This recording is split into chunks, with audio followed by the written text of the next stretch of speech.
ಮಕ್ಕಳಲ್ಲಿ ಗೋಲ್ ಸೆಟ್ಟಿಂಗ್ ಮಾಡೋಕ್ಕಿಂತ ಮುಂಚೆ ಫಸ್ಟು ಪೇರೆಂಟ್ಸ್ ಅವರ ಗೋಲ್ ಏನು ಅನ್ನೋದನ್ನ ತಿಳ್ಕೋಬೇಕು ಅಲ್ವಾ? ಸೊ ಈಗ ಫಾರ್ ಎಕ್ಸಾಂಪಲ್ ಹೇಳೋದಾದ್ರೆ ಕೆಲವು ಪೇರೆಂಟ್ಸ್‌ಗೆ ನಾನು ಟೀಚರ್ ಆಗಿ ಕೆಲಸ ಮಾಡ್ತಾ ಇದ್ದೀನಿ, ಗವರ್ಮೆಂಟ್ ಜಾಬಲ್ಲಿ ಇದ್ದೀನಿ. ಸೊ ನನ್ನ ಮಗನೂ ಗವರ್ಮೆಂಟ್ ಜಾಬಲ್ಲಿ ಇರಬೇಕು, ನನ್ನ ಮಗಳು ಗವರ್ಮೆಂಟ್ ಜಾಬಲ್ಲಿ ಇರಬೇಕು ಅಂತೇಳಿ ಎಕ್ಸ್‌ಪೆಕ್ಟೇಷನ್ ತುಂಬಾ ಹಾಕ್ತಾರೆ. ಅದು ಚಿಕ್ಕ ವಯಸ್ಸಿಂದನೇ ಇರುತ್ತೆ. ಬಟ್ ಈ ಪೇರೆಂಟ್ಸ್ ಎಕ್ಸ್‌ಪೆಕ್ಟೇಷನ್ ಮಕ್ಕಳ ಒಂದು ಗುರಿ ಮೇಲೆ ಅಥವಾ ಗೋಲ್ ಮೇಲೆ ಎಷ್ಟು ಮಟ್ಟಿಗೆ ಪರಿಣಾಮ ಬೀರುತ್ತೆ ಅಂತ? ಯಾಹ್!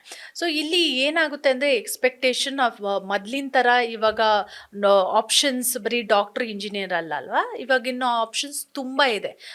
ಸೊ ಚೈಲ್ಡ್ ಕ್ಯಾನ್ ಅವ್ರದ್ದೇ ಓನ್ ಆಗಿರೋದು ಒಂದು ಬಿಸ್ನೆಸ್ ಸ್ಟಾರ್ಟ್ ಮಾಡ್ಬೋದು, ಅಥವಾ ಬೇಕಿಂಗ್ ಆಗಿರಲಿ, ಅಥವಾ ಆರ್ಟ್ ಆ್ಯಂಡ್ ಕ್ರಾಫ್ಟ್ ಸ್ಟುಡಿಯೋ ಆಗಿರಲಿ, ಪಾಡ್‌ಕಾಸ್ಟ್ ಆಗಿರಲಿ, ಅಥವಾ ಒಂದು ಕೆಫೆ ಆಗಿರಲಿ, ಎಷ್ಟೊಂದು ಆಪ್ಷನ್ಸ್ ಇದೆ. ಸೊ ನಾವು ಮಕ್ಕಳಿಗೆ ನಮ್ಮ ಇಂಟ್ರೆಸ್ಟನ್ನು ಅವರಿಗೆ ಹಾಕೋದು ವೆರಿ ರಾಂಗ್.